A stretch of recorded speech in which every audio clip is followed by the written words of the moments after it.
Okay, so wait for it, and we are now live. So hello everyone, and welcome to the Geek Battle Show here on the Extreme Improv Extremed Geek Battle Gaming, and loads of other channels out there. Well, YouTube channels as well as Kick and Twitch and all of these other places. Just follow where you can. Now, we have Dave Jervis Green here with us today. So is this your first time on Geek Battle? Very first time, and I can find there's only one geek here that I'm going to battle with. What's going on? Where is everyone? Well, yeah, there we go. We'll see. Other people usually emerge, but I know at least Dave is the other Dave. We could have had a triple Dave threat, but he's not here. But we'll see if anyone else emerges presently. But as always, let's go to the intro.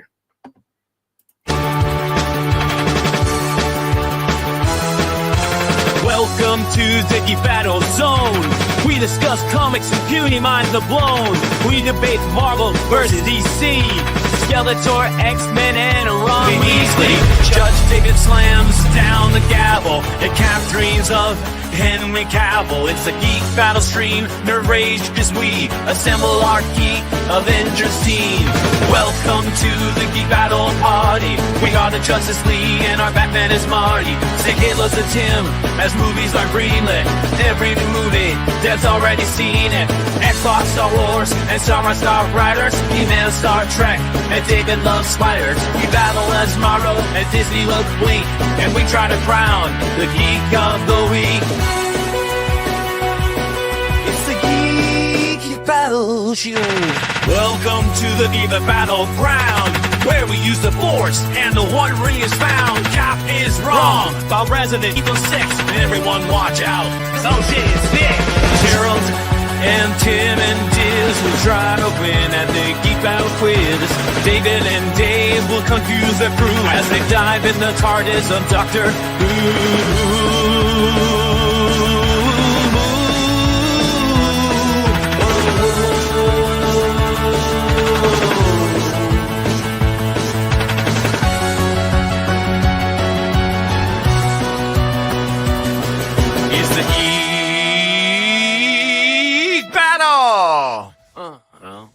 Watch out now, we're full of hot takes. Doug Courtney is garbage, but Red Dwarf is great. You love Sega, I love Nintendo, but in the Geek Battle, we are all friendos. Oh, it's a Geek Battle show. Oh, the Geek Battle show. It's a Teenage Mutant Ninja Geek Battle show.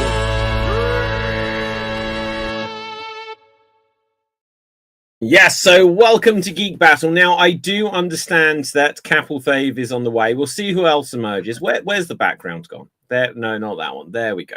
So, we have entered the Matrix, and yeah, today there's a bunch of stuff going on in the world of geekness, but as always, the conversation will end up going where it goes. Apparently, James Cameron is working on a new Terminator movie.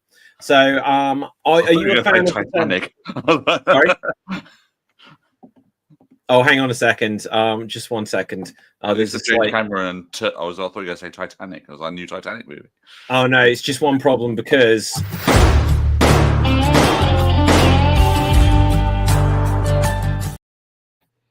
Nick is here. Hello. Hello, Nick. How are you doing? Now, we haven't even actually... Well, Nick, you started... Sorry, Dave, I've skipped over you here because we've done Nick's introduction now. So, Nick, say hello to the people. Hello to the people. And do you have a random geek trivia fact for us, Nick? Yes. And I shared this... I shared this one last week, but I think it's still good. What? No. It's good, it's poignant, and Dave J hasn't heard it, so... I didn't hear your fact of the week last week. No, I haven't heard it.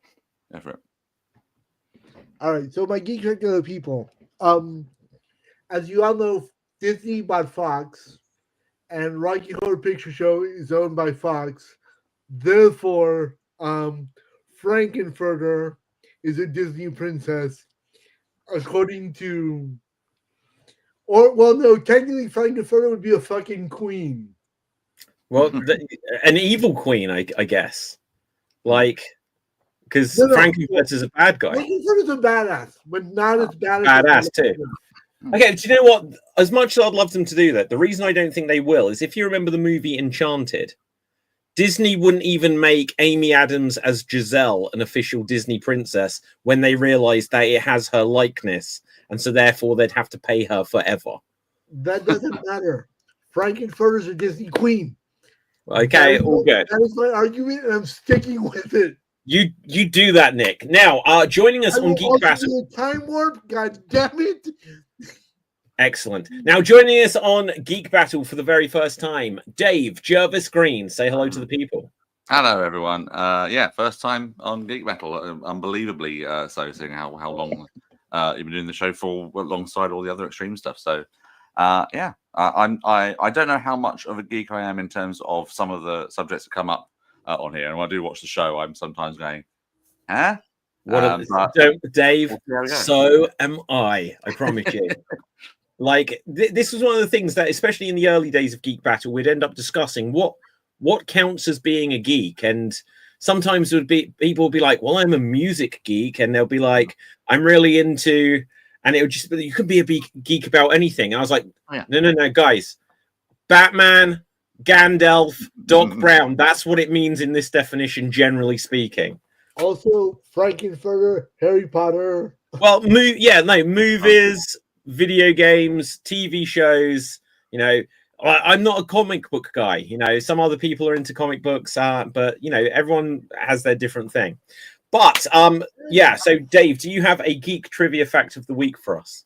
I didn't have anything prepared, but I'll go to one I think I had probably said on another show on the stream, but a long time ago. It's probably one you already know. As soon as I say the names involved here, you probably go, "Oh, I know where you're going." So back in the 80s, when I was a child, I watched a couple of various different things. But my favorite movie of all time is Ghostbusters, and obviously, I'm very fond of all the characters in there. I was also, as a child, very very intrigued by this cartoon that suddenly appeared on children's afternoon television called The Real Ghostbusters. I was like, okay, this could be quite interesting.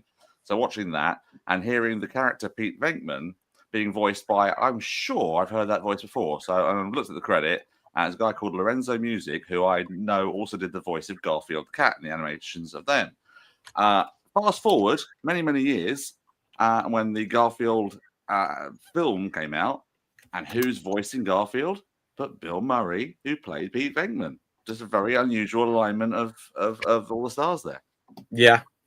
Okay. So do you know the interesting thing about Bill Murray playing Garfield in that movie? I do not.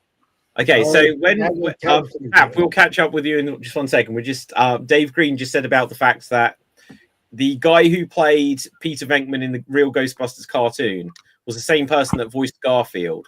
And then later, when they made a Garfield movie, it was played by Bill Murray, who was obviously the original Peter Venkman.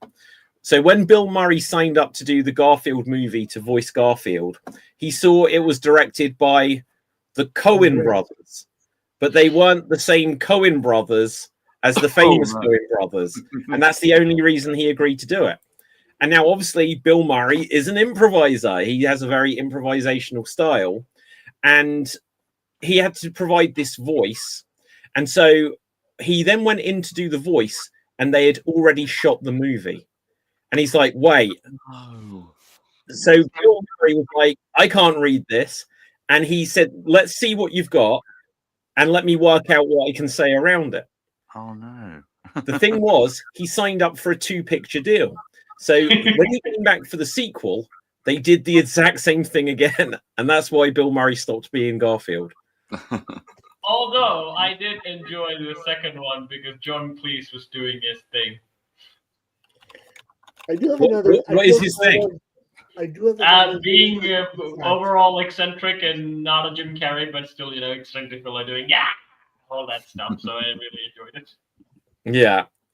Okay. Now, Capelthave, say hello to the people. Heyo from the. Fuck. I pressed the wrong one. That wasn't the intro.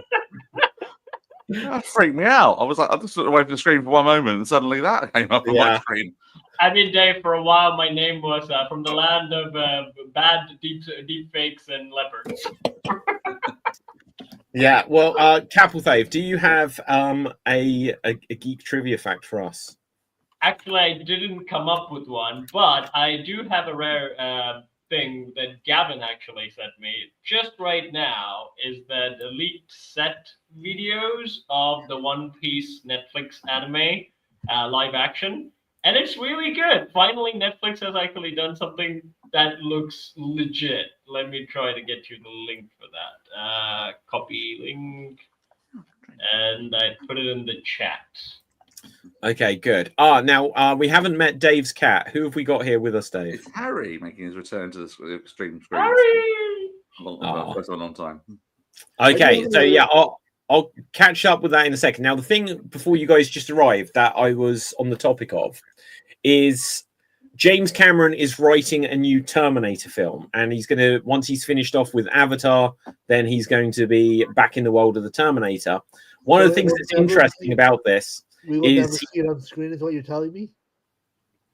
Maybe, like, no, I think we will, because the funny thing about the last Terminator film is they really pushed hard in the press that this is James Cameron, he's been working on the story and that.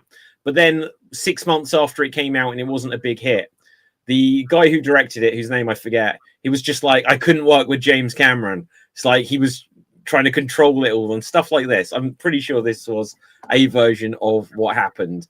But yeah, so James Cameron famously had to sell the rights to the Terminator in order to make it a thing.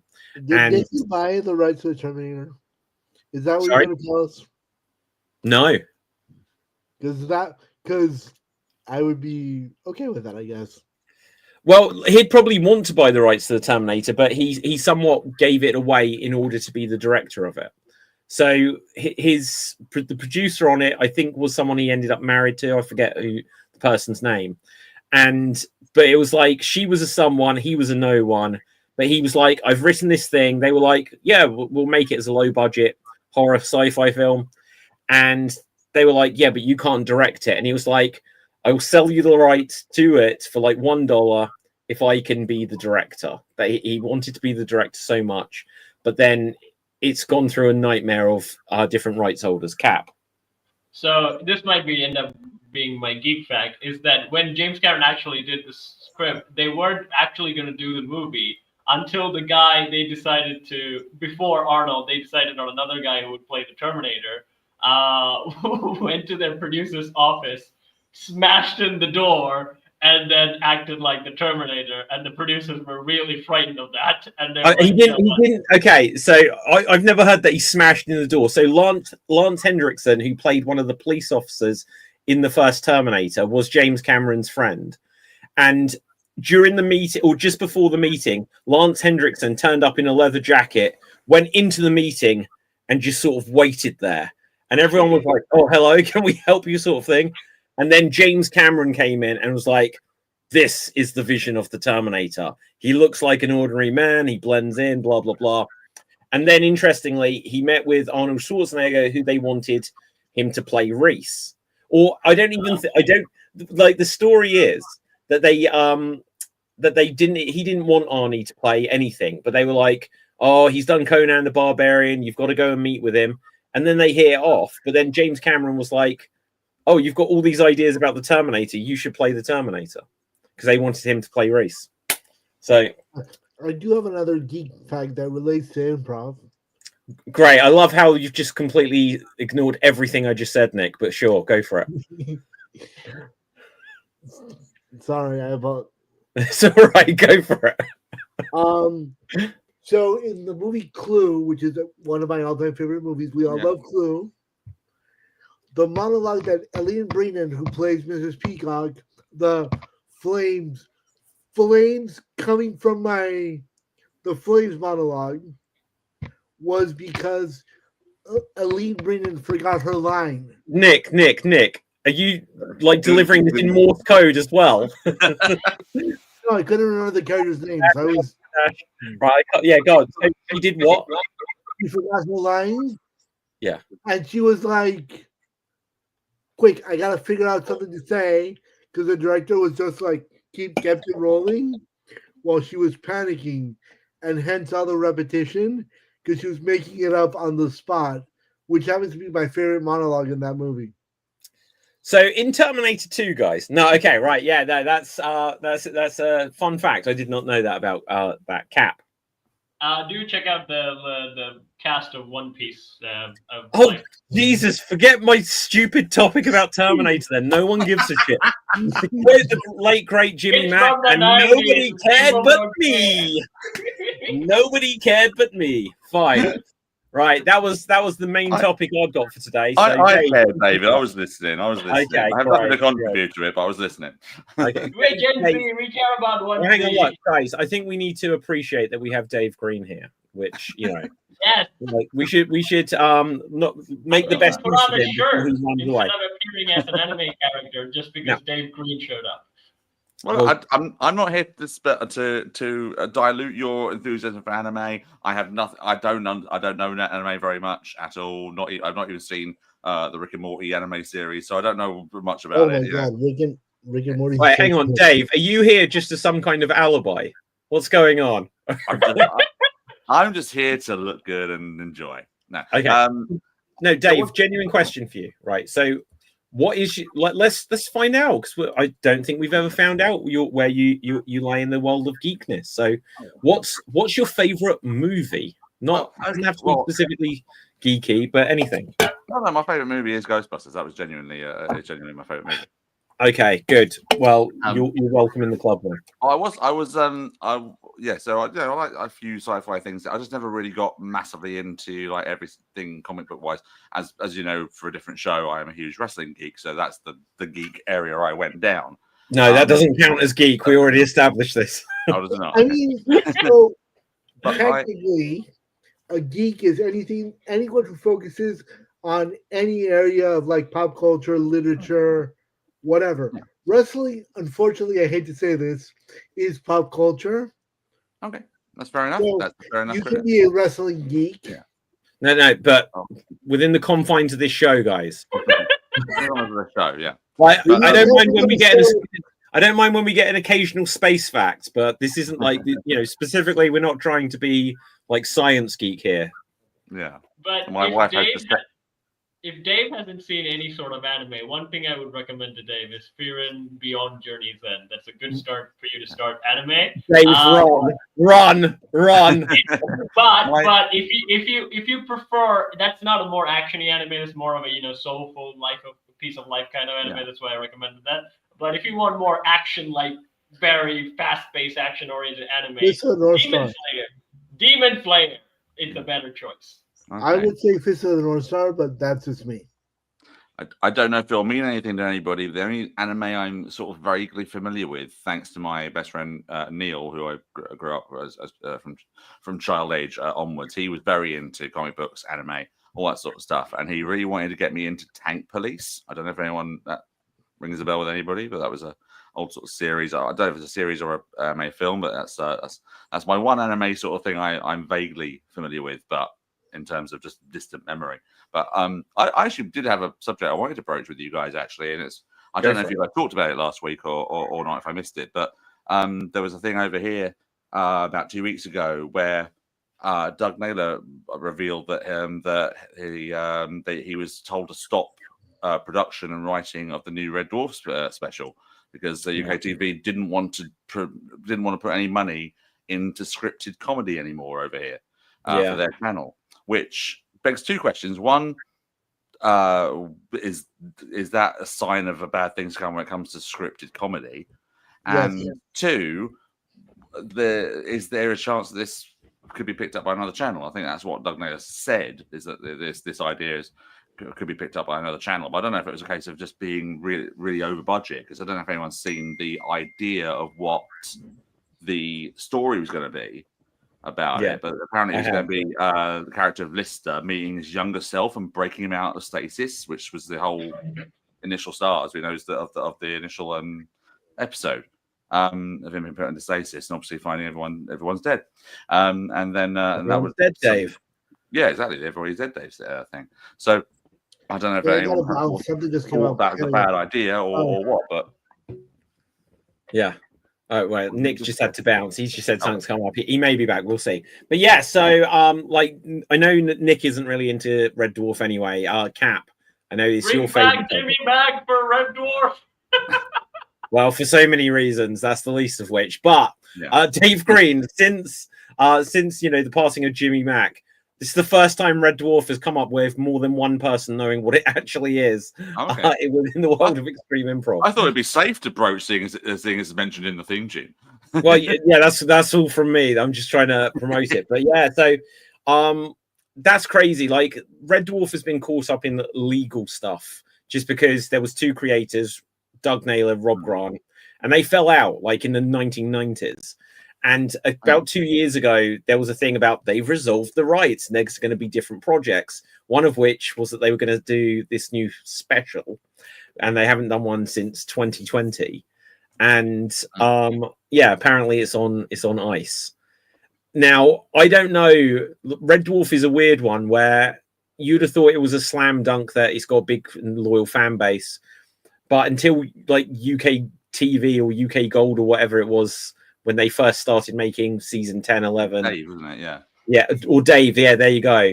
Basically, like you couldn't get like BBC, and they tried to make a movie, and they couldn't get anyone to finance it, even though it seemed really obvious as something that would be popular and do well. So I hope they make like more, but at the same time, if they never made any more, it's a shame because the story. Cap, if you don't know the story, Red Dwarf is set on a spaceship and someone is found to have broken a rule and they're put into basically a prison. But this kind of prison basically means that they're frozen in time. So that way they don't have to pay them and stuff. And then they kick them out at the end of the trip. And when he comes out of the trip, 3 million years have passed. And there was a big disaster on the ship. And so now he's the last human being alive.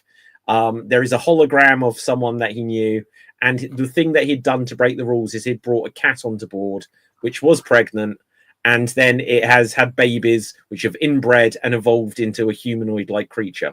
It's a really good comedy show, but this story, yeah, it's great. I love Red Dwarf, but this. Did Dave's cat write it? I feel like something that he. Oh no, that wasn't the cat. No, that wasn't the cat. No, it's not the cat. But yeah, so this new story was going to do like cast a young version of the characters. And the one thing I worry about that is why now? Are they like trying to be like, we'll have a new cast that will take over and get their own spin-off show? I read that it was going to be that this was one of the budget sort of things with it. It was going to be like a CGI/AI thing where they youth up Craig Charles. So wow! Both characters. Oh my god, I'd love to see them do that. Wait, hang on, Dave. You hate AI? What is it? You were talking about AI last week, and I messaged you. Yeah. I was going to be like, no, I think I should clear it up. So I don't like AI when it's in the wrong hands and it's being used to cause confusion and falseness and the dangers it could potentially have, as well as these assholes who are put. I don't know if you saw the story months ago about this lady who's trying to sue this Swedish company for using her voice on an AI system when she just went in to do like a regular session. And she wasn't told it was going to be like this. That's stuff that worries me as someone who wants to be a voice over artist and all that sort of stuff.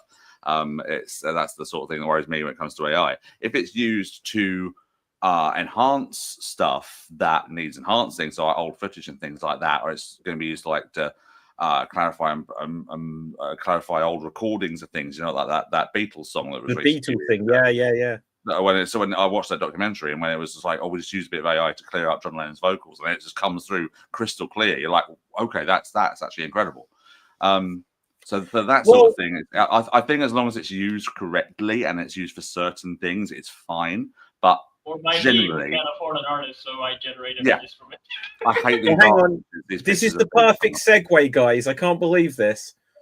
James Cameron's working on a new Terminator film where the big theme of it, the thing that interests him. Okay, but the thing that interests him and the thing that slightly worries me about it is that obviously Terminator has always been an AI went rogue. It then, decided humans were the thing to attack. And what I worry about this is that they're going to take the Terminators out the Terminators, and it's just going to be about like AI systems changing the world. I think the idea is that he's got a completely fresh take on what he wants to say about the future and technology and the risks to mankind. Because the quote, I don't know, I saw it a day or two ago. I don't think I could find the quote. The only thing I could spot was like a headline about it, but you couldn't click on it. Was just something where he said that. Okay, so let's just quickly bring it up here. He says, "I've been unable to get started on that very far because I don't know what to say that won't be overtaken by real events. We're living in science fiction age right now." So yeah, like what they're doing with AI, you think. Like I'm going to set off people's things, but when you have an Alexa and when you have like Siri and all these other things, that is kind of what AI, what Terminator was warning us about. That slowly we're This is the whole theory that James Cameron is a time traveler. It's not exactly like the doom and gloom universe that are sci-fi. I mean, I think what we are facing right now is more in a sense of like bureaucratic surveillance type of shit that we're going to be facing more than, outright that kind of stuff. I'm not really sure that's going to happen anytime soon. And I think currently AI is kind of hit of a stagnated with like a lot of companies investing in it, but so far their progress has been very slow. After ChatGPT 5 came out, and it's not even better. Their progress has been astronomically fast. No, with ChatGPT 5, they've actually hit a benchmark where it's not as better as ChatGPT 4, and it didn't really branch out that much. And large language models in general is not really capable of crossing that benchmark. But it doesn't mean that AI research is altogether dumped in the bin. What the thing is, like, the widespread of AI where all the companies are trying to use AI to integrate systems and things, that's gonna be not very ideal because the language models can't really press forward after a while. But there are more other research where AI actually corrects itself and things like that, more general intelligence towards that. That is kind of in the future, but only like the big companies, like the OpenAI company and Microsoft and all the big companies are going to be the ones who are able to do that. But all the small progress from the small companies. But it's not even that. It's not even that. So it's like, how do we go from the leap of having like computers that you can speak to and have an answer and have a conversation with you, to them actually making robots? But the thing is, we've got so many devices. And they're literally, like last year, they were showing off all the progress they're making with walking robots. Have you seen those videos of robots playing football? And it's like, all they need to do... You've seen the movie iRobot. Have you seen iRobot, Dave, with Will Smith? Oh, God, not for a long time. But but the point is... So at first, all it needs to be is like... Just like we have these Roombas that are going around as the vacuum cleaners. All it needs is that something's like, well, we're just going to use these at first just to trip people over, and they're going to be targeted at it. And it's like, oh, well, we just tripped on the Roomba. Oh, that's becoming a little bit of an epidemic. And before we know it, then the self-driving cars and all of this will just be targeting people. I'm telling you, this is where it begins, guys. But that is what I think the plot of a new Terminator film is going to be. And it worries me just because, did either of you see the movie Wrong Turn? No. Oh, my God. It was a horror film. Is it the one that they take a wrong turn to a castle and they're besieged? Not a castle. So it was Eliza Dushku who was in. She was in True Lies. She played Arnold Schwarzenegger's daughter, but she was Faith in Buffy and Angel and that kind of stuff, right? I think Faith was the character's name. But it's a film where she's driving down a road, or no, sorry, a different guy is driving down a road. He gets distracted and he crashes into a car. And he's driven down because he's taking a shortcut. And then the people he's bumped into, there's a few of them, they're strangers, but now both of their cars are somewhat out of commission. And before you know it, they suddenly discover that wherever they are in the United States, there's like mountain men, cannibals and stuff in the area. And they're all kind of like mutated, very Hills Have Eyes kind of thing. And it was actually quite a good film. It was a good film, like a survival film, how they're hiding in the woods. And that they, how they're trying to overcome these mountain men, as it were. And then they made lots of direct-to-video sequels that all sucked. As far as I think I only watched the second. I might have seen a bit of the third, and I was just like, these are trash, cash-in follow-ups. But then about 5 years ago, the same person that made the original was like, I'm making a reboot. And instead it was about like a cult of people who are like political and satanic and stuff. It might be, I don't know. Is that the one I saw with the castle and everything? Oh, I can't remember. I mean, it's not impossible. It could be, but it was still in the woods. But instead of it being mountain men, it was just sort of like some weird, Illuminati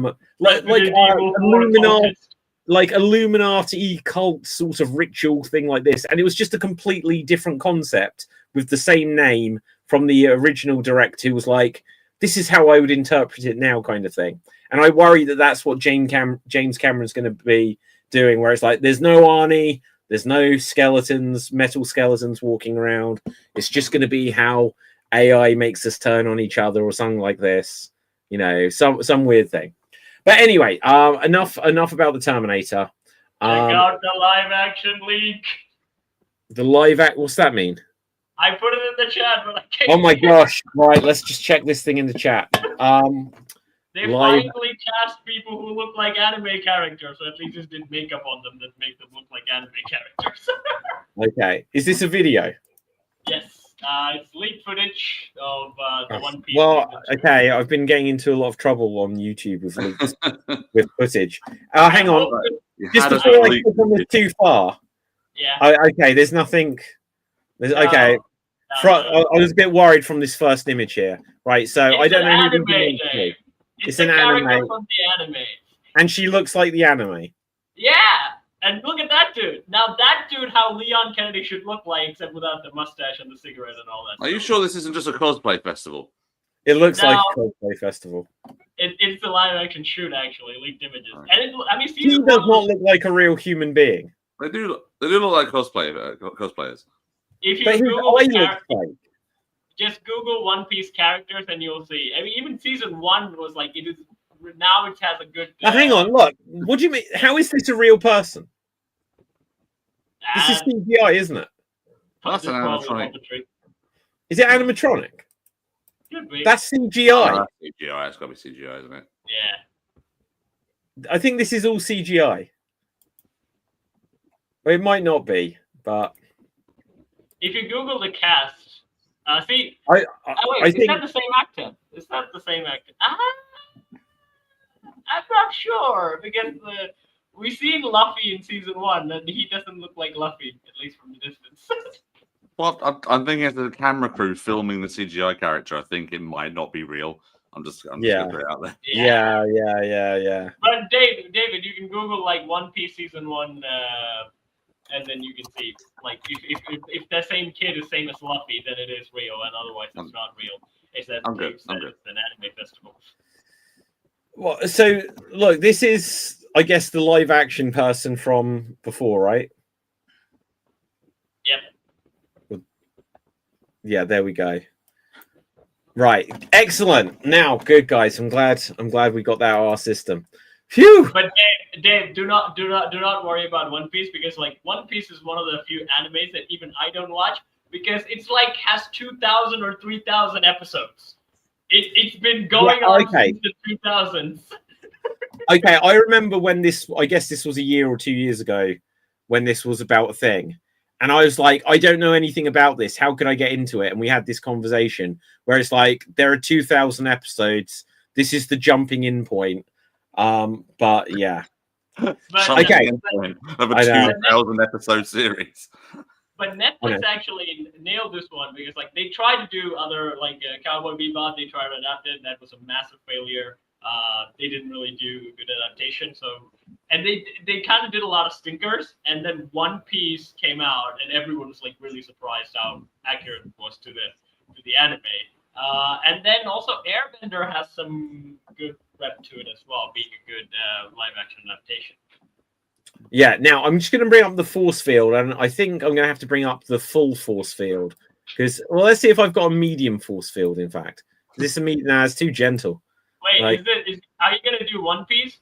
No. Right. So this is the new movie Anaconda. Now, if you remember that film from the 90s, but check this out. A film I loved the concept of, but didn't actually enjoy at all, was a Jack Black movie called Be Kind, Rewind. Oh yeah. And yeah, and in it he was like remaking Ghostbusters and stuff like this, and he was remaking stuff. Now I don't think this is related to that at all, but it seems a similar idea because this is Jack Black and Paul Rudd. Let me just make sure it is muted. Yeah, it is. So we'll just discuss it with whatever little we can see through the old force field, where I probably won't get copyright claims on it. But the idea is, because I watched it earlier, Jack Black comes in and says, "Hey, we need to remake our favorite movie, Anaconda." And that's a good concept for a movie because no one's favorite movie is Anaconda, obviously. And it shows you that they're going to have to get a boat. They're going to have to like get a snake and stuff like this. And it shows that they go to a bank and they ask for a loan of $3 million and they get told they can get $9,000. And so now they're going to remake Anaconda on $9,000. And they even get to Brazil, to the Amazon. So they've got the snake, and as they're filming it, something goes wrong. Action. It gets too close to him, and boom, and no more snake. And so they're like, "Shit, we're trying to remake Anaconda, and we don't have an anaconda." So they go deep into the jungle to find an anaconda. And like the other thing, if you remember Jack Black in King Kong, it almost feels like there is a multiverse of Jack Blacks where he's trying to make films and stuff, filmmaker with like incredibly dangerous animals. He tried to make King Kong. Well, it was in the King Kong remake and was trying to find King Kong, wasn't it? That was the role. Yeah. But the idea was that he was a filmmaker trying to shoot a movie, wasn't he? Yeah. That remake freaked me out. That scene with the giant insects, I was just completely freaked to that. Yeah, that was Peter Jackson's best horror shots. It was the weird thing about that sequence, though, is it was in the original film, but it was cut apparently, and so then they remade it in the remake. Then I gotta say, Peter Jackson's for a horror director, he makes good epic fantasy really good. But I have to say, the trailers for those films, I remember the first time I saw Lord of the Rings was in 2010 on the local television on the holiday, where they marketed the trailer where they're going to show the movie on the local TV. And I literally thought it was going to be a horror movie. I didn't even know it's going to be a fantasy epic adventure. And I told my mom when the movie was playing, "Mom, would you sit with me just to see if this is a horror movie or not? If not, then you could go. Otherwise, yeah." So actually, speaking of like Be Kind, Rewind, and remaking Ghostbusters, and seeing Paul Rudd there and that, Dave, what did you think of the modern Ghostbusters films? What did you even think of Ghostbusters 2? It was on TV the other week, and my wife and I did actually watch it. And she always said that she was quite upset by the Titanic landing. She said that when she watched that in the cinema the first time, she cried because it was actually. When the Titanic arrives, yeah, yeah, it was actually really upsetting for her. But it's obviously it's flawed, but it's still fun. There was obviously some massive flaws in it, like the weird bit where the guy is suddenly a ghost and captures the baby by extending his hand on or dressed as a nanny. God knows what that was about. But yeah, that whole bit, obviously there's a lot of flaws in that. Maybe it's fine. The all-female remake was okay, and I'm not saying that from any standpoint of what it should be men. I was quite up for seeing this remake, and I thought it would be good. I just felt it was a little bit too improv SNL sort of moment. Yes, it was. That is my problem with it. Yeah, there was one bit where they did one scene, then it suddenly cut to like the next shot of and it seemed like they'd skipped an entire scene at one point, and just the way it was handled. But I like the last two. I really enjoyed the last two. Do you know? I really like Ghostbusters 2, And growing up, I preferred Ghostbusters 2 to Ghostbusters 1. And I think probably it's because it's a bit more of a kids' film than the first one was. Yeah, it was totally made for kids, for family audience. Yeah, absolutely. But now, as I'm older, I'm like, Ghostbusters 1 is the funnier film. Ghostbusters 2, I've got the nostalgia for and stuff like this. Yeah, the 2016 reboot, like, all of them were trying to be the funny one, which was the problem, and the characters weren't well defined, and like it was like the idea that they were meant to be scientists was missing, because when you look at not that they have to be clones of the original characters, but you could see that Egon and Ray were absolutely, well, Egon was absolutely sciencey and a bit weird in his way. Ray was perhaps a bit more into occult and stuff like this.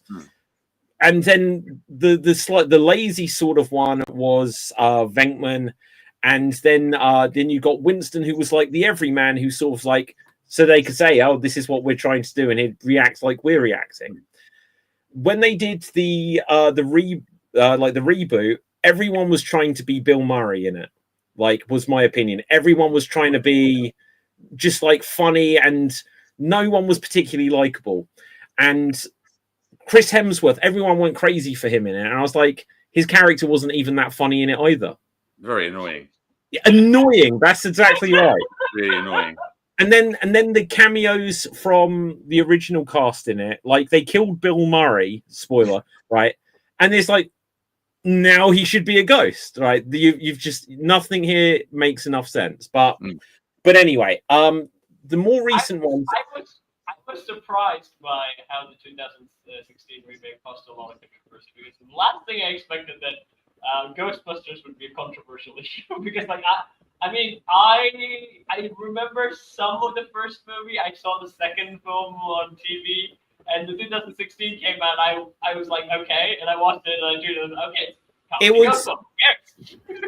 It was a controversial film for the wrong reason. So they made a big deal out of it being an all-female cast, and that upset a certain section of the audience.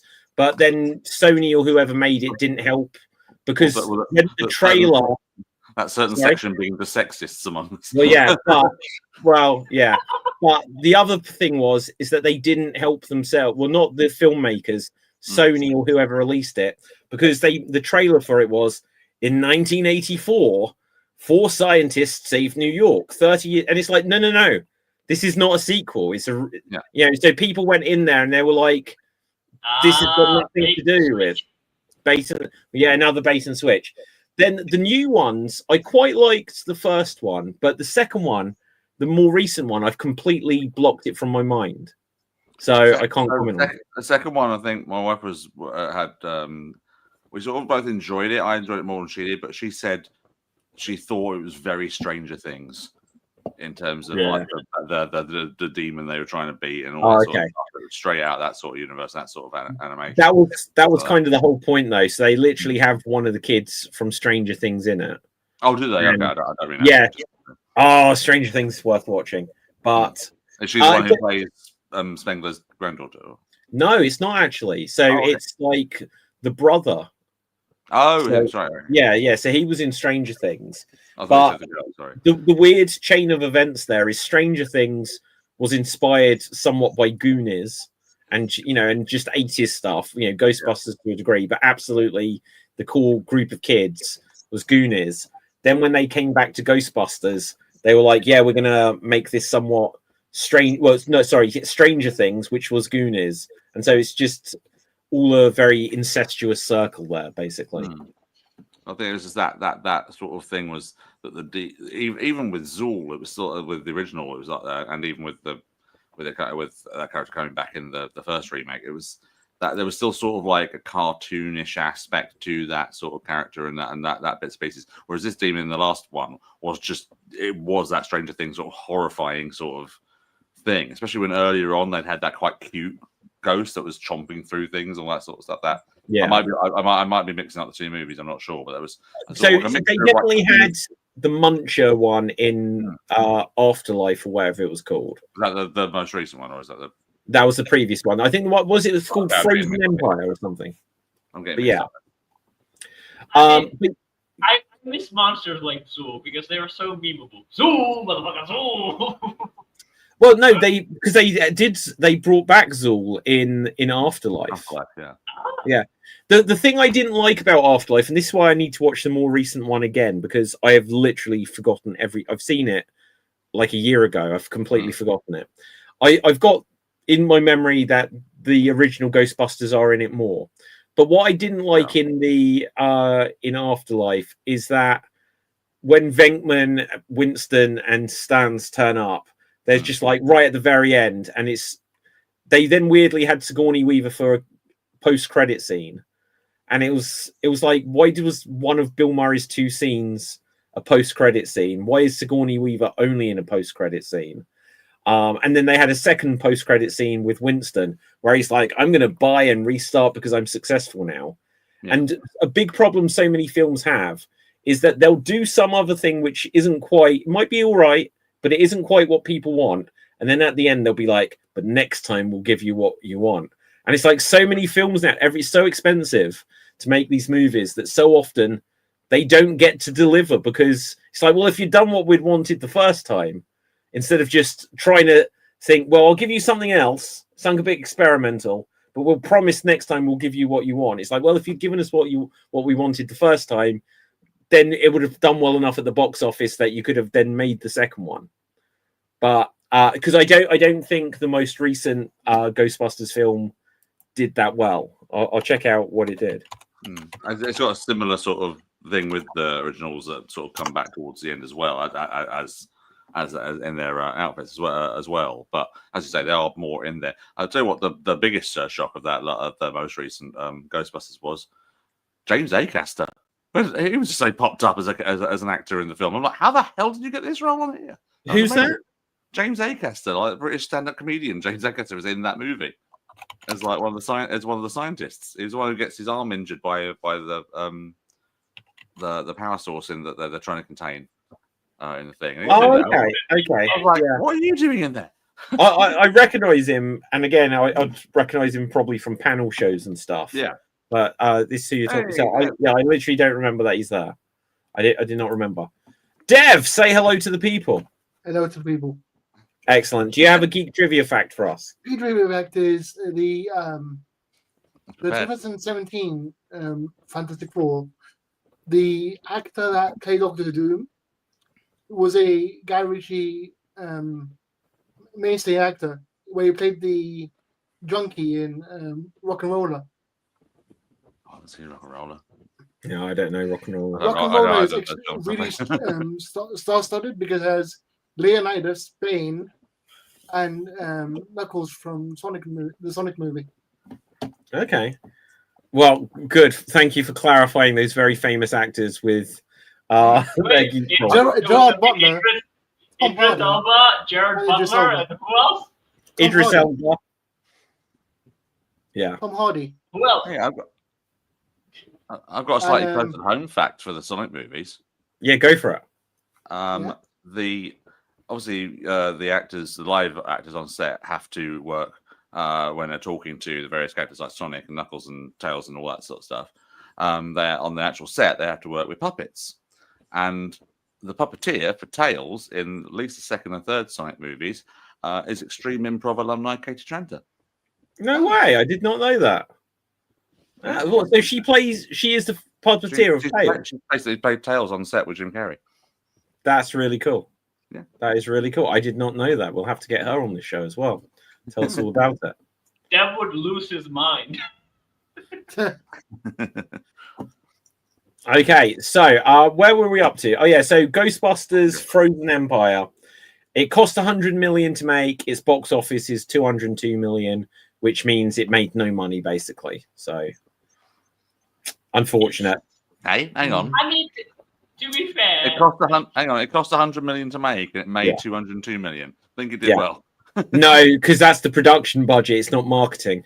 So the general rule, you never find out what the marketing budget for any project is, but they always announce the production budget.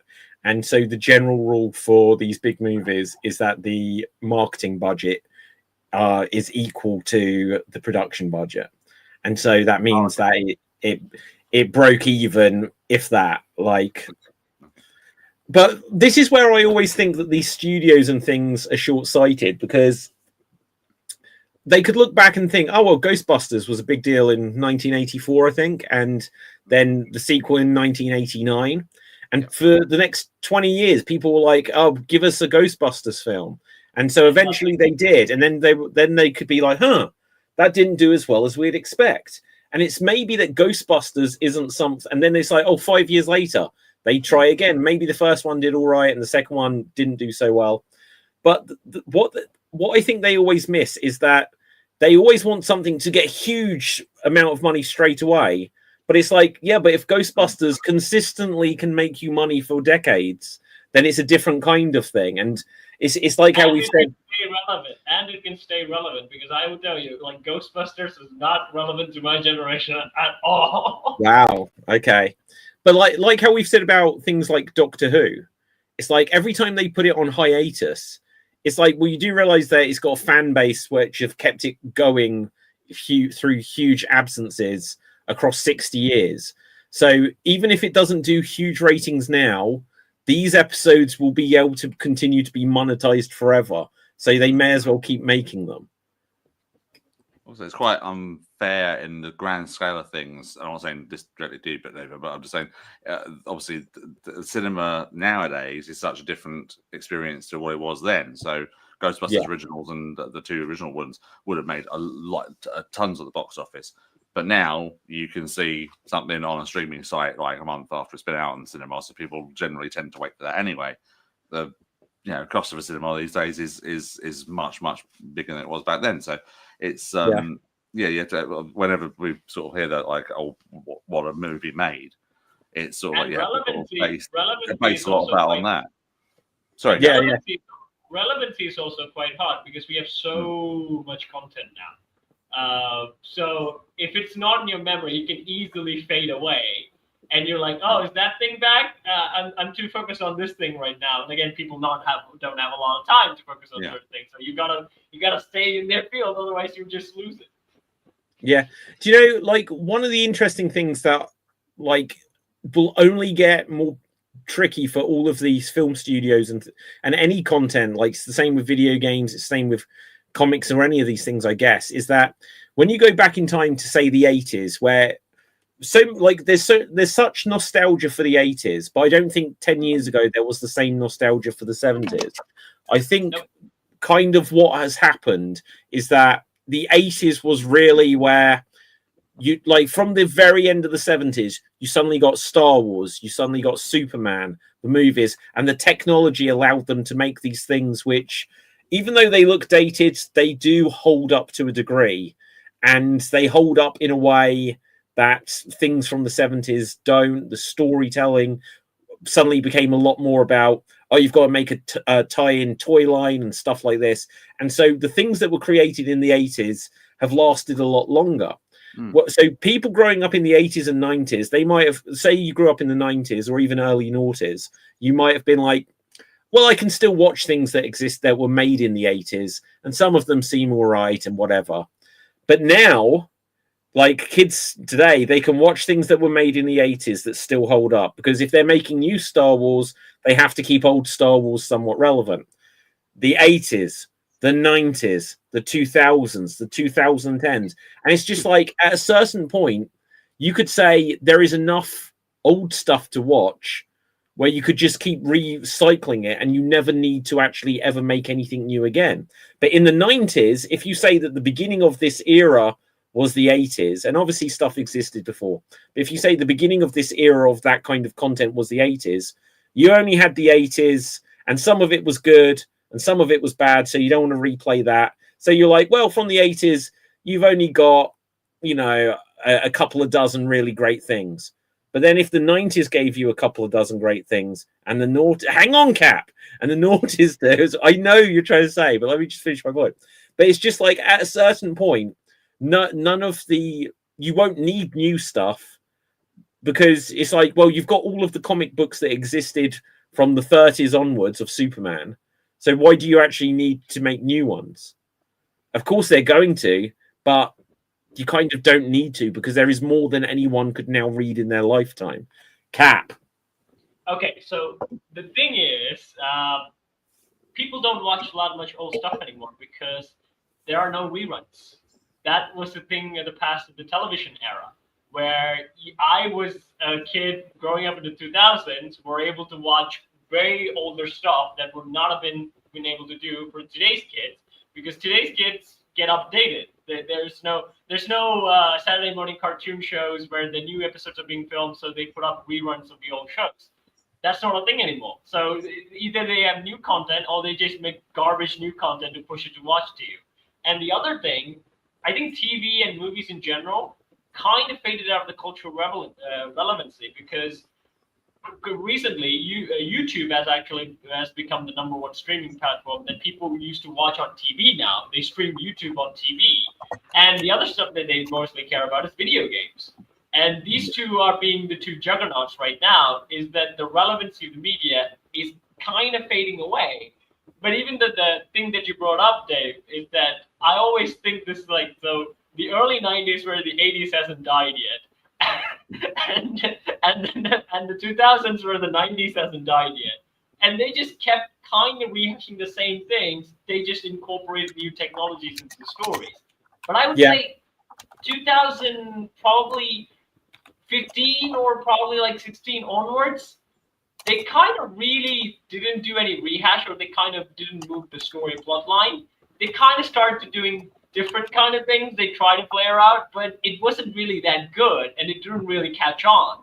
And they didn't really pivot back to what they were doing like in the 2010s. They kind of pivoted back to, let's go back to the 80s. We're panicking. We need to bring out all the old stuff. Put in the jock. Put in the weird kid. We need those same stories back. And that's how like Stranger Things happened. A lot of the shows started like, hey, this is something that I feel like I watched in the old times. But even still, I think it's still going to lose relevance, because you can still apply those tropes in the modern day era, but I think modern day era is such a difficult thing to people to actually do right now. And even when they do it, they can't make the kids sound other than social media douchebags.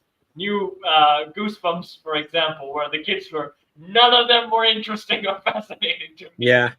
I mean, there's tons of problems like that. Like, so it's interesting you say about that you don't get reruns and stuff, because there's always new content. So that is a problem. And I think one of the reasons for it, I think what happens is that we now have more than ever that we had in the past.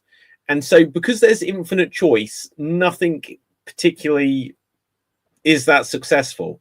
Now, individually, people might be like, oh, I've watched this thing and it's really great. The same as someone in the 80s or 90s would have. But in the 80s or 90s, you know, there was 3 channels in the UK. So everyone was watching one of 3 things. And something would get like 80% of the television audience were watching this. So everyone has the same knowledge. Everyone's excited about the same things. Whereas, so obviously you've got social media. So if you watch a show or whatever, you might then spend the rest of your energy in a day that you've got for consuming television or anything like this just on TikTok. And so whereas you say there's always new stuff being made, it's like, well, if I'm making this on this channel and you're making that on your channel, and you've got your channel and you've got your show and your TikTok and this, like, whatever, it's just like, well, if it was the 1990s, we'd be like, what's on BBC One tonight? And that would be it, right? It'd be like, oh no, but on ITV, then there'd be this one other alternative. And then that would be the choice. And we wouldn't have the users generating content ourselves. But if you put all of the user generated and social media stuff to the side, there is still one other factor in it, or there's probably several, but this other big factor I'd like to bring up. Have any of you seen the movie Scanners? Scanners. Oh, do you know what? It's a good film. You've definitely on the intro to this show, where the bit where there's a guy whose head explodes, which I had to like alter it to make it look like a cartoon and change the blood to green, otherwise I couldn't use it. Yeah, I think I've seen a clip of that, not on your thing, but I think I've seen. Okay, yeah. So that is from the movie Scanners, where people have got telekinesis and someone uses it and then someone's head explodes. right? It's quite near the beginning of the film. It's not the biggest spoiler. But the thing I was going to point out about it is I only saw that film for the first time within the last 4 or 5 years. And when I looked up about it, I'll show you the poster of it here.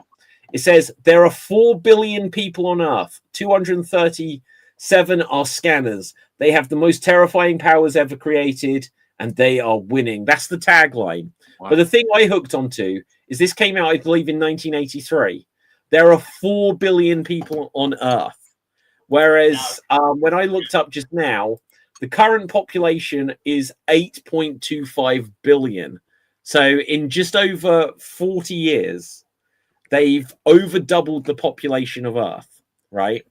And so in terms of, you say about Saturday morning cartoons and they had to rely on reruns in the past, right? So say the 4 of us, we're like, okay, we're going to produce a movie or we're going to produce a cartoon or something. We might say, okay, so it takes this long to produce a 15-minute episode of this cartoon. And in 1 year, between the 4 of us, we can produce 8 episodes. Go us. And it's like, well, now there's twice as many people on Earth. And so now there's at least twice as many shows just because there's twice as many people to work on shows. And that isn't even taking into consideration that back then people were drawing this crap by hands. But now there's just like CGI, use this one character in every episode. And the animation, when you look from like the 1980s, He-Man and Thundercats, to what they do nowadays, where it's just like flat things that have got no personality, just so it's easy to animate them. Go, David. Teen Titans Go. Yeah, exactly. Like Teen Titans Go is an example of bad animation, bad art style, but is cheap and easy to produce. And so they've now started it all. And then like the last aspect on it, of again coming back to like computers and that. Well, AI is one thing, but just like computing power. So it used to be like if you wanted to play Street Fighter on the ZX Spectrum, you would wait 15 to 20 minutes for it to load in between each round, whereas now everything loads instantly. And so it just means that if I wanted to play Street Fighter, that was like a 3-day commitment in 1992 on the ZX Spectrum. Whereas now it's like 15 minutes later, you're like, now I need something else to do. And so there's just all like forever this infinite choice and there is more. And so whereas everyone in the past may have all watched the same thing, now everyone is spread out or like equally watching 1,000 different things that exist. And trapped in different niches. Because like right now, I would watch something and I would say, okay, if I liked it, I would say, I want more in the feel of this. And I would easily Google, like, I want a show like this. While when I was in the TV days, I would watch it and see what else is on TV. And if it's good, it might not be even related to the thing I just watched. But I would give it a chance and it would be awesome. And I'm like, oh, this is awesome too. I'm going to watch this too. I would watch many sort of different shows. But right now, okay, I watch Fear and Beyond Journey's End. What's a show more like Fear and Beyond Journey's End? There's a 10 shows that are similar like that. Okay, you don't even have to Google what's a show like this anymore. If you go on Netflix or on YouTube or any of these things, like recently I've been watching the Friday the 13th movies. And so I looked up something about one of them, about the making of it on YouTube. And for the last 3 weeks solid, every single day I'm getting recommendations about Friday the 13th, 2, 3, and 4. Which one had the best mask? You know, Halloween. It's just like, Jesus, this is just like, it's hooked onto what I watched once. And it's just showing me more of the same. So you never get to, you know, it's not even that I'm searching for it now. It's just giving me more of the same, always. And even in the influencer media, David. So even in the influencer media, so one person would do something. Let's say he does a sketch show on YouTube, like back in 2010. He may say, okay, I'm going to do some serious short film, guys, and I'm going to put them on YouTube and see what you say. Audience will be like, yeah, we will watch it. Like, we like this creator. We want to see what he does with, like, in this different genre. But right now, YouTube will hate you because you were a sketch creator. Why did you turn into a horror creator? We didn't ask for you to do this. We will not recommend your videos. Oh yeah, you know, I hate that aspect too, because I can't help that I don't want to I cannot just focus on one thing. Like, so everything always brings me back to improv. but it's like, oh, like I wanted to do like some video gaming stuff, and if I wanted to do like the horror stories that I've done and stuff like this, it's like you have to separate everything onto different channels, because otherwise the different things all fail. They all fail. But it's kind of hard as well, because like so my recent example is that I my channel kind of got traction with Lion King sketches. So whenever I do Lion King, it works out. It gets at least to over 2,000 views. But then I try to do a new thing, and then bam, nothing. Just like only like 400 of my audience cared enough to actually even check out what I did with this new thing, and only 24 people actually liked it, and only a few people commented. And YouTube is like, nah, we don't care, just to keep doing Lion King sketches. Yeah, do you know, it was weird because on TikTok, probably about 3 years ago now, I was doing like just shorts about geek theories and stuff. And every time I'd speak about Doctor Who, I'd be like, oh my God, this got 25,000 views. And I'll be like, I've got this great Marvel theory for you guys. And it'd be like 160 views. I'll be like, what happened? It's like, it's the same channel. Like, you know, the same people are following it. Why won't they show it? But it's, you know, it is what it is.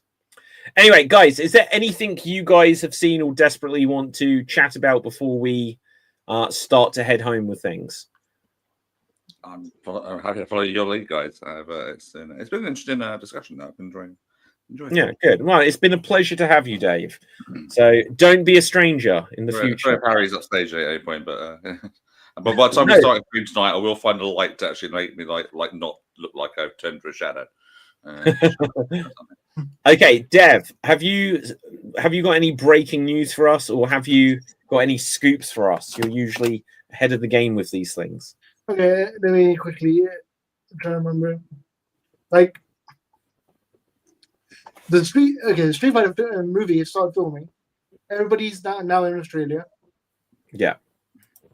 And Cody and Roman will be going back and forth with their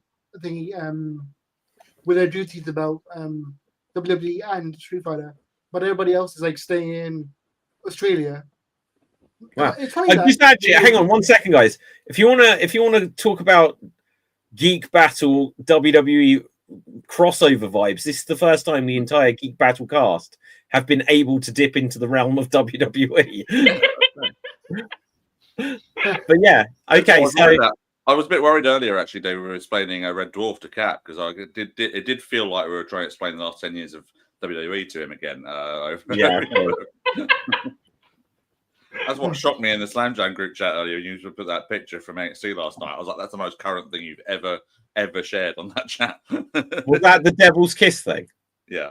Well, that's just Cap's algorithm, isn't it? Oh yeah, I know why. I know why he shared it, but I know why he was aware of it. But that's even so. Anyway. Now I just catch up with wrestling through memes.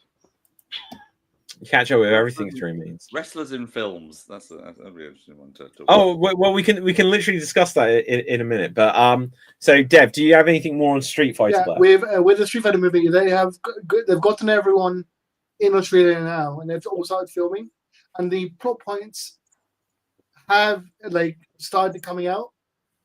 I don't know if people want to know about it or not. Yeah, no, I don't care. Like, come on, it's Street Fighter. There's going to be a World Warrior. Maybe Bison's up to something. They're going to punch each other anyways. Just so. There is no plot to Street Fighter. Is Bison just going to say, "Oh, for me it was a Tuesday"? That's all. Basically, I hope they put that in there just for that would be good. They probably will, because of who's playing him. They've got the guy from they've got Polka Dot Man playing Bison, so he seems like the guy. Polka Dot Man. Is that like from the Suicide Squad? Okay, I was going to say that sounds suspiciously like the tag partner of Mr. Iguana. Mr. Iguana and Polka Dot Man. Why not? Yeah. So basically, Chun-Li is the one that's going to be recruiting everyone of the fighters to the tournament and thinking about it. And recently, 50 Cent just posted what he's going to look like as Balrog on his social media. Have you guys seen it? No, I have not. No. It should be on his Instagram if you can pull it up, David.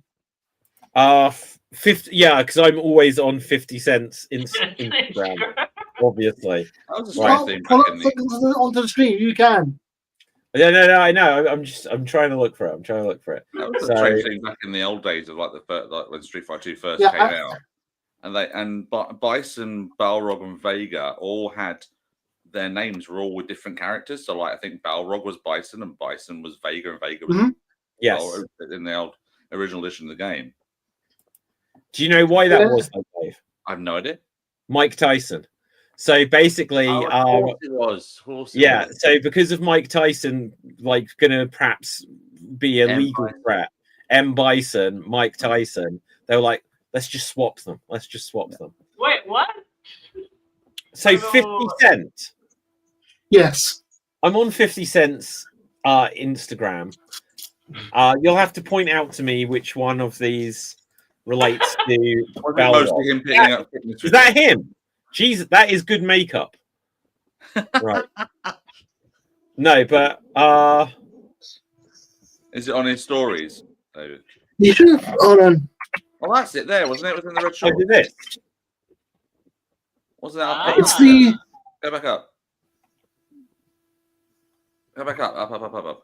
It was in the green and the white shorts, wasn't it? Is that it? Yeah. Red shorts there. No. No, it's the one next to it. Oh, this. It's the one next to it. Yeah. Yeah, no, That's like what they've I've got got his hair looks right, so yeah, good for him. Oh yeah. That's what he's going to look like as. Jesus, that's going to be an Yeah. epileptic fit watching that. Hmm. So yeah, they've got everyone going in there now, and things are leaking about Doomsday. I don't know how accurate they are. Though. In Avengers. The MCU, yeah. So Yeah, with Chris It's- Evans being jacked in again. it's going to be what? No, there's been photos of Chris Evans being his Captain America. Yeah, jacked being up like, with haircut.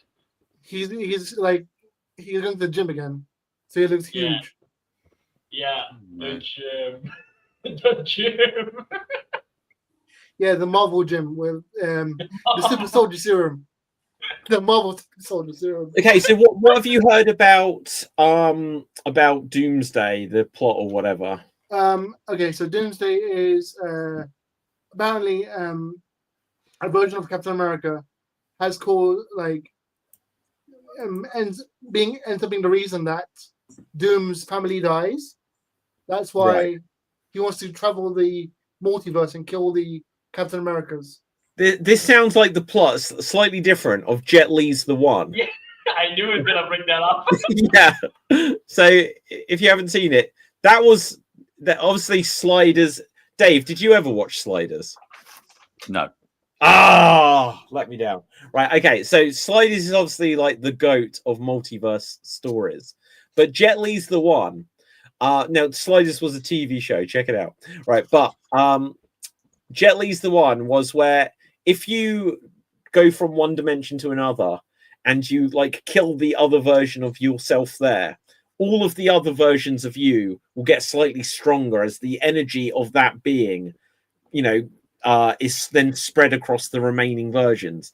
And so there's a bad guy version of Jet Li who's going across from multiverse to multiverse and killing all of the other Jet Lis until there is just two of him left. And like the one who doesn't know what's going on is like, I've been feeling a lot stronger recently.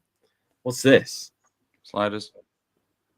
That looks like it could be Sliders, but yeah, that is the best multiverse concept ever for the first two seasons, and after that, it went to dog shit because they just made it very low budget. But every idea is that they'd go to a parallel dimension, and there was a different concept about what could be different about this world, and it's brilliant. It's genuinely so good. But so this Jet Li is like, it's like, I don't know why I've been feeling so much stronger recently. And then the bad one turns up and he's like, I need to kill you so that I am the only one. And then they have a battle across the multiverse. It's great. But yeah, okay, so let's very quickly, before we begin to wrap things up here, wrestlers in movies.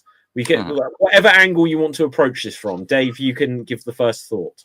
Well, I will say, I think we'll start with the recent one with John Cena, just because it's one of those things. I can't remember if we'd ever talked about it, but it's a terrible movie called Ricky Stenicki. I never watched it. I love that movie. It was stupid. No, I was going to say, Dev, it is stupid. Unfortunately, not in a funny, stupid way. In certain parts, there was some parts of it are terrible, and it has one of the laziest lead performances I've ever seen in any acting ever by your man Zac Efron, who was in it. He was literally just taking a payday. You could tell the contempt he had for this script in his performance. He was so lazy. The very opposite, though, of John Cena, who put every single bit of energy and charisma he could into this role, and he's actually very watchable in the movie. He saves the movie. I think he does that to every movie, Dave. Like, none of the movies that are in are actually good, but he's like, hey, I have to try. Here's the interesting thing. I have not even seen The Marine. I wanted to. No, I'm not. I have the only John Cena films I have seen, one of which is Argyle, and he's basically not in it, so I wouldn't even count it as a John Cena movie. And then The Suicide Squad, which I hate with a passion. I don't think I have watched any other John Cena movie all the way through, or even as much as a reasonable amount. I enjoyed the one you did with Jackie Chan. You with Jackie Chan? Yeah, he made one with Jackie Chan, and then he made a lot of Bodyguard of X type movies. So Alison Brie, Jackie Chan, he was always paired up with someone. What was that one he just did with Idris Elba? Yeah. When he was the president of the United States, and Elba was prime minister. Oh, do you know what? Trying to look at John Cena's credits, WWE just pisses all over it because Florida champion. I just want to see his acting credits. To be fair, David, do you know I watched all of his movies, right? Right. Okay, so hang on. Wikipedia, that would have just his acting credits, I think. Oh, yeah. Go ahead. They're all bad. They're all bad, but they have their moments. Okay, Dad. We can save John Cena. He was in a really good movie, and that was a really good movie, and he played the lead in it, and that movie was nominated for an Oscar. What was that? Ferdinand. Oh, the Bull. Yes, that was a fucking good movie. It was good enough to fight Coco, which was the last good Pixar thing that was ever made. And as it turns out, it doesn't say. It says music career, guest appearances, television, film. Oh, John Cena filmography. Let's bring this up. So he was in Ready to Rumble, uncredited extra in Ready to Rumble. I have seen a John Cena movie then. Oh, there we go then. Yeah, so there we go. 12 rounds. Didn't watch that. Scooby Doo, Flintstones, Surfs Up to Wave Mania. Dad is Home too. He was very funny in a small role in Trainwreck. That was a good one. Okay, I don't know that one at all. I have to say I am a John Cena fan, but Surfs Up 2 was such a fucking disappointment. Surfs Up 1 was so good. It's like one of the legit sports cartoon movies. And Surfs Up 2 decided, we're gonna have wrestling surfer penguins involved in this. So hang on. Sports film. So in the Fast and Furious, isn't he meant to be Vin Diesel's brother? Yes, he is. But aren't they completely different ethnicities? His mom's white. John Cena. Adopted Dave. Hang on, but John Cena genuinely looks like he could have been brought in as Paul Walker's character's brother. There is a likeness between the look of Paul Walker, who was the actor who passed away, and John Cena. I would believe that they just said he's his brother or he's his cousin. But then they brought him in, in the film after he died, to play Vin Diesel's brother. Yeah. Okay, fine, fair enough. Looked at muscles. That's all it was. Yeah, muscles. They still have the same gym, so they go to the same gym. So he is in Coyote vs. Acme as well. Vasectomy? No, Coyote vs. Acme. Oh, okay. I heard curly vasectomy. Vasectomy. Oh, there we go. Oh, is that the film that they bought back the rights to? Yes. Wow. Hey, wait a minute. It says directed by Dave Green. What? What? Dave? Dave? Hey, Dave that's Green? not my name anymore. I can't take credit on that one. Oh No, I my knew there was god! a Dave- Hang I know on. there's If a Dave this is Green you, director out there. wait a minute. Hang on. It's hard to tell without the beard. Try on. to adjust that shadow. Hang on. Oh my god! How pissed off are you? Like you gave your name away, and he's You can jumped give my name away. straight Thank you on very it. much. He My has acting jumped name, straight on that. my acting name until I got married has always been David Anthony Green. I always knew there was another Dave Green out there. And Did you this ever do is that him. when you first got online, when you first had access to online? Did you ever just put your name in there with .com at the end, see what came up? Mine put DaveGreen.com in there. It came up with a Chicago jazz trumpeter. I'm looking this up right now. Oh, probably isn't there anymore. I'm just saying, but that was the first time. First time I put it in there. Oh shit! You're going to be so gutted. Oh no! Oh, I don't even know if I can bring this up. This is for that director because it came up with Wile E. Coyote. Okay. So features, Coyote, but he has got your website now, Dave. It's not my website. I know, but it's more fun to act as if it is. Speaking of weird directors, I watched. Okay, so what I did this weekend was I watched every Guy Ritchie movie out of boredom. And Sorry, just what I did this weekend. I wasn't expecting you to say I watched every Guy Ritchie movie. so out of boredom, and there's one outlier that doesn't make sense to me. Aladdin. Yeah. Hey? Yep. He made all these edgy, grungy British gangster movies, Yeah. and then suddenly it's Aladdin. Well, he directed And Aladdin. What, the Yes. Will Smith one? Yes. And you have What? and everyone has the same surprise when they learn it's a Guy Ritchie movie. Everyone goes, huh? Wait, so did you start with Lock, Stock, and Two Smoking Barrels? Yeah, I did all of them in order. Then Snatch? Yes. Wait, hang on. Wait. Oh no, I saw Swept Away. I thought that was going to be Flushed Away. That was Flushed Away, the Aardman one, wasn't it? Right, Yeah. okay. Well, that is random in the Wow, middle of I did not know that. That's Oh, but he did Sherlock. He did the Sherlock. Yeah, 1 and so- 2. Sherlock 1 and 2. Yeah, so you could see from there how they could. No, David. The Sherlock movie, it has the same dialogue structures of Snatch. You can Yeah. tell it's a fucking Guy Ritchie film. Aladdin, you're like, what the heck? Wow. Yeah. Okay, The, so the dialogue in Sherlock is similar to every other movie he does. But Aladdin's fair play. off the side. yeah, so guys, very quickly before we begin to wrap things up here, we didn't get past John Cena. Was there who is your favorite, or what is, because everyone's like, who's the best wrestler turned actor? And everyone's like, well, it's Batista now. I'm not convinced. I think he's got a groundedness. That I like, which seems a bit more conversational. You could believe him whereas a lot of others are bigger personalities, but I don't necessarily think that means that he's better overall. I think The Rock, before he became The Rock the actor, he was in Doom and he did The Mummy, and Scorpion King, to be honest, for me was his favorite film, because in that His worst movie was your favorite.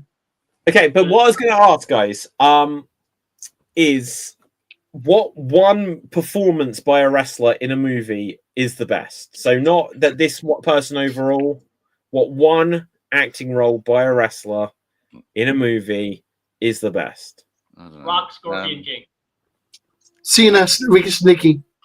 I'll go with Cena, just my limited stuff. Although I gotta say, Cody Rhodes' little bit in New Naked Gun was pretty good. I was surprised by it. Although, yeah, go on. Someone who's going to be really good, a really good actor, and he's set for life because he's really liked by Adam Sandler. So he's in Hollywood. He's going to have a career for life now.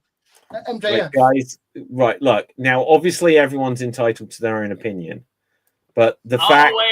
Wait, David, you're gonna bring that bubblegum joke, aren't you? Oh yes, because I'm here to kick ass and chew bubblegum, and they live with rowdy Roddy Piper. Yeah, John cool. Carpenter movie, Yeah. brilliant film. It has to be. I think that has to be the best. Like, because if you didn't know he was a wrestler, I don't think you'd assume he was a wrestler. Now, I think that was originally another John Carpenter thing where he was like, "Oh, like we should get Kurt Russell to do it," and Kurt Russell was like, "I can't do it, whatever." And he put Roddy Piper in this movie, and he's adequate replacement for. I'm not like, "Oh, I wish Kurt Russell had done this." Nope. It's like, no, he's great. It's the same thing with The Mummy as well, because they wanted Kurt Russell to play Brendan Fraser, Rick O'Connell character. They just couldn't get him, so they went with Brendan Fraser, and it turned out to be the best. Yeah. What about Jesse Ventura in Predator? Oh yeah, Jesse Ventura in Predator and in Running Man, right? Wait, I thought it's Von Damme. Oh wait, no, okay, Jesse Ventura is the big guy. Sorry, I confused the Predator with Jesse. Oh no. So, my favorite line from Predator of Jesse Ventura's when the guy goes, "Hey, you're bleeding." I don't got time to bleed. Yeah, I ain't got time to bleed. Right? He's like, "Oh, okay." My favorite story from Predator and the making of it, and his little rivalry he had with Arnie Schwarzenegger. I've told this as a geek fact, but go on. Well, I'm going to tell you again for those who haven't. Is that he learned what Arnie's schedule was going to be in terms of getting to the gym and things like that for shooting days. So he purposely got there an hour early to do his workout and then leave as Arnie was arriving, so he could just look at Arnie and go, "Oh, you're just getting here." Yeah. To wind him up. That is not the story I told Dave. So the story I told was so apparently because they had done a lot of fittings, right, when they're doing the movie. Oh yes, I know this one. Someone told Jesse that his biceps were bigger than Arnie's, and they did the right. Yes. And Jesse went around saying that I got the biggest bicep than your Mr. Olympia. And then on one day said Arnold called him out for it, and they measure it, and obviously Arnold was a lot bigger. The reason for this is Arnold actually told the people who took the measurements to lie to Jesse Ventura to tell him that he has bigger biceps than me, so he'd be upped up by it, so he can humiliate him on set. That's probably why it was that they wanted to get one up on each other all the time. Yeah, like Jesse Ventura had a few acting roles. Like I feel like there's some things that I need to just look up that I've probably just never seen. Acting career.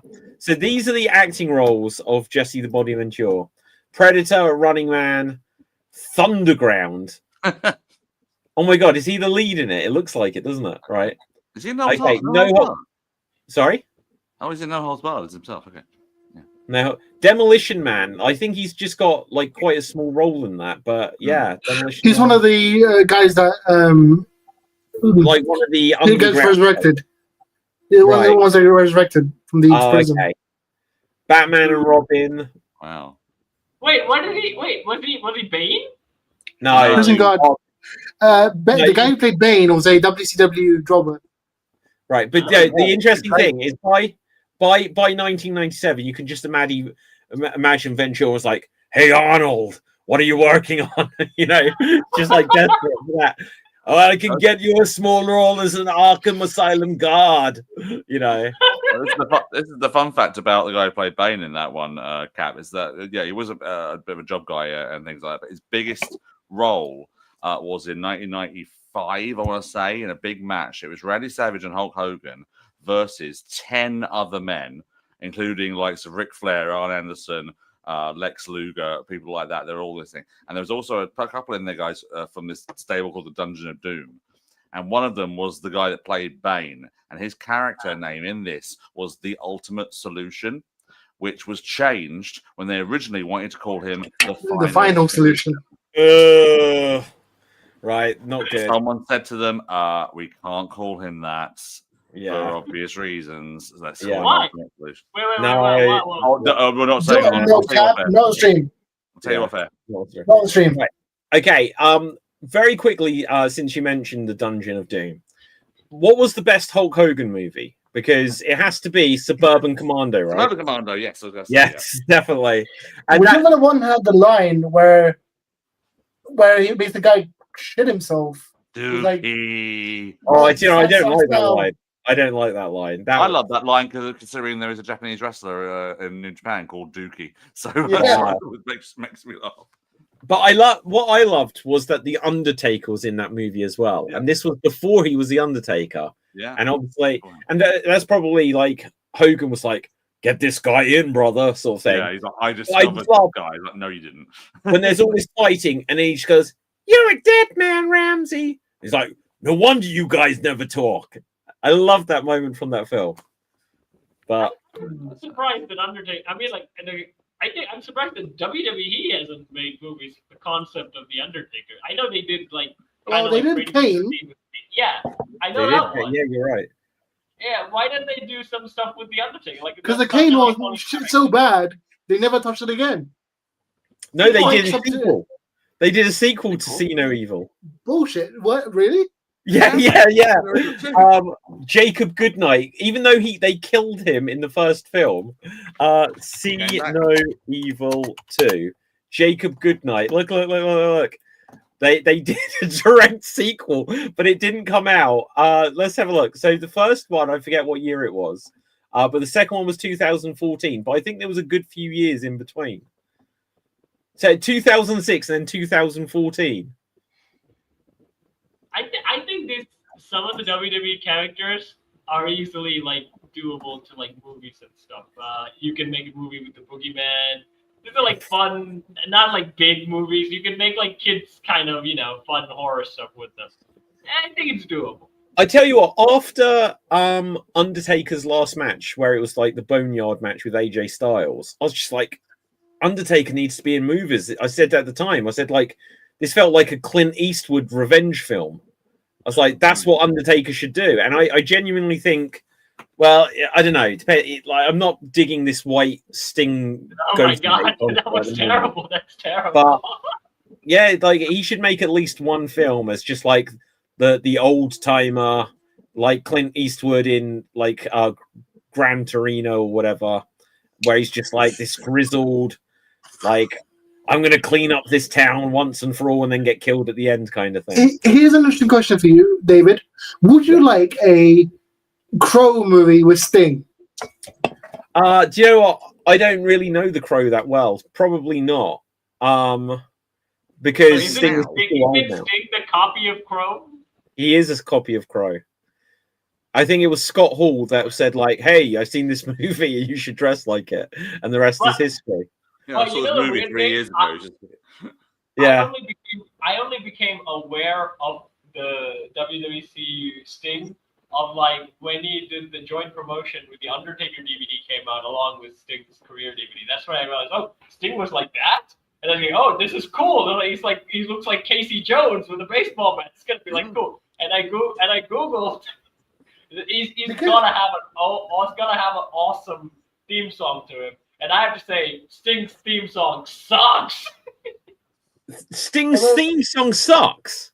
Yeah. I think he's talking about WCW one. Yeah, when he did for the Crow one. The guy from the police. No, okay. Sting's WCW Crow theme is one of the best themes. He's not talking about Man Called Sting, I'm sure. That's no, I don't mean that, but like do you remember when they just before they brought Sting in to WWE, they like announced that he was going to be in the video game. Yeah.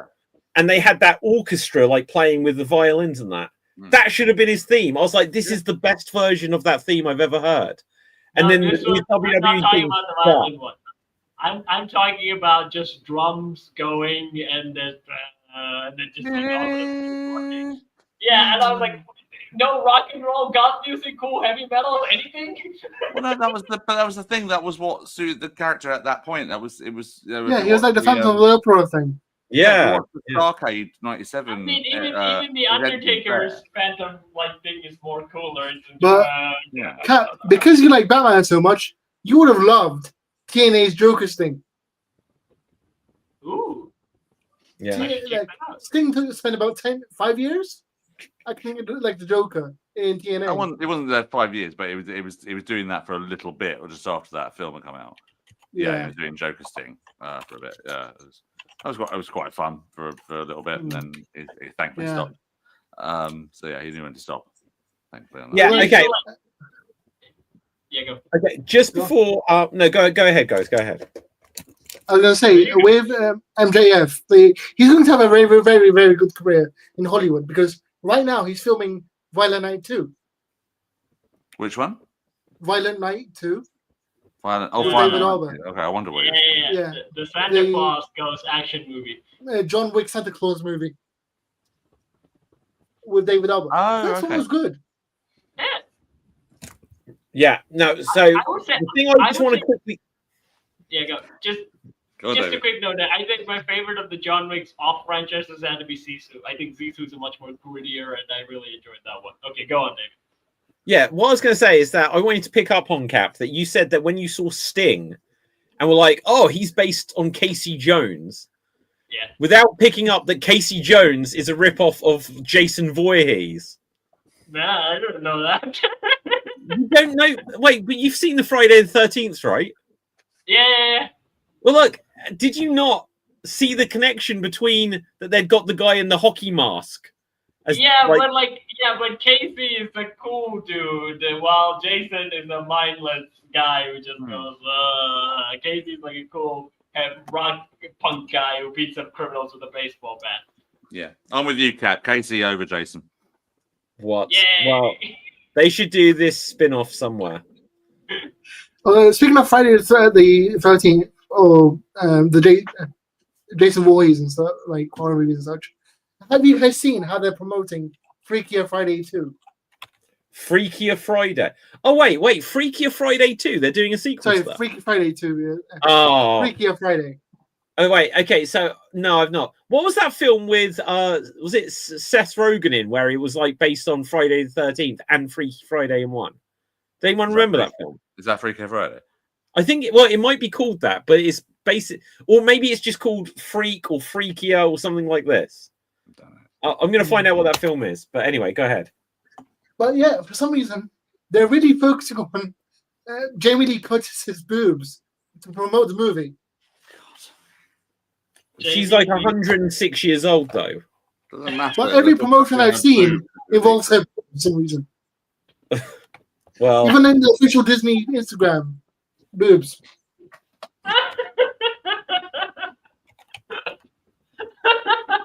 Actually, quite pathetic, isn't it? This is really pathetic. Yeah. Okay, so let me just. I am going to have to. Was it called Freaks? No, this isn't it. I can't remember the name of the actor. You're looking for here it is. It's called Freaky. It's called Freaky. It's a 2020 film. Oh right, and it's so who is he? Oh, Vince Vaughn, not Seth Rogen, right? Vince Vaughn and this Catherine Newton. I don't know who she is, to be honest, right? They swap bodies. He was a serial killer. Oh, okay. So it's like Freaky Friday the 13th is basically the idea of the film. I've seen the trailer, yeah. I genuinely enjoyed this film. It can't decide if it's a comedy or a horror, but it's worth watching.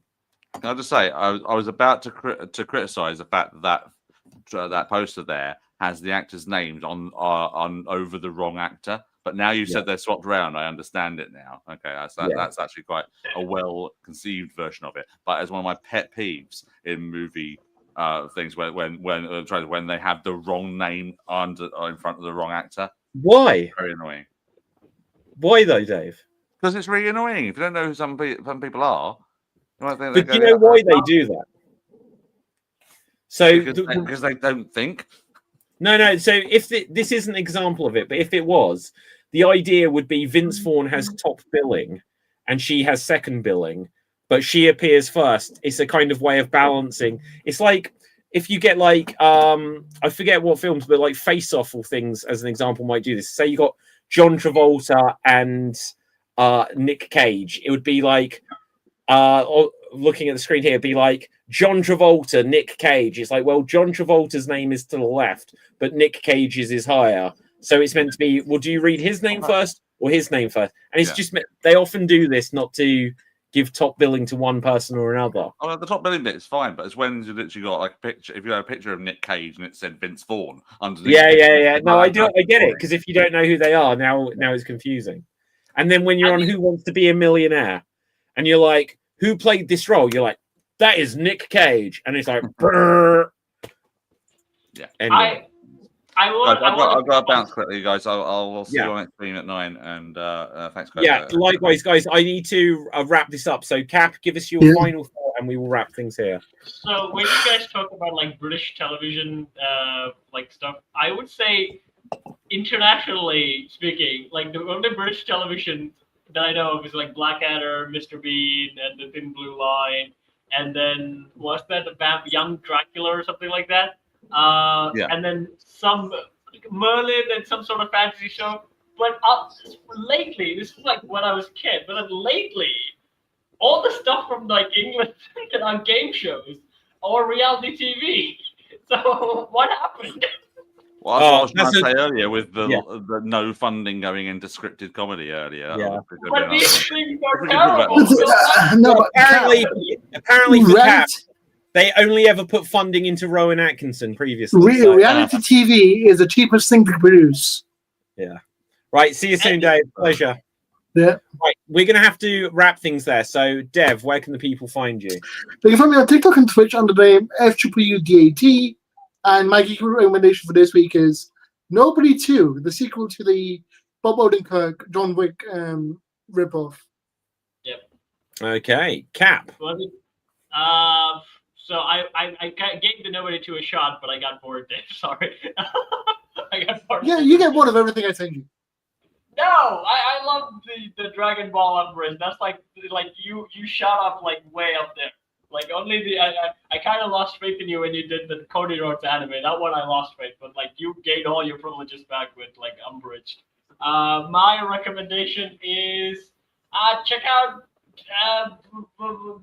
what is that anime? Bungo Stray Dog. I already said it, but I'm gonna say it again because David still hasn't watched it yet. Go check that out. But if you want more Halloweeny stuff, and again, I'm going to say this to David, and Deb probably seen it, Martin Mystery. It's the perfect season. Yep. Go watch Martin Mystery. It's a spooky version of Totally Spies. Yeah. And you can check me out on Swanteens, where I sing and dance and throw myself in a bucket, and I work with puppets. There's like a Disney story about the Barrisons out, and there's also Lion King sketches out. Go watch whatever you wish. And yeah, you can see me here on Nemo shows.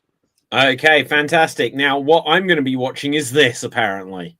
So, with this, there you go. Right, my name is David Psatsky. You find me on Facebook, Instagram, and Twitter at David Psatsky. More importantly, follow everything Geek Battle Gaming, and some other channels that I've got.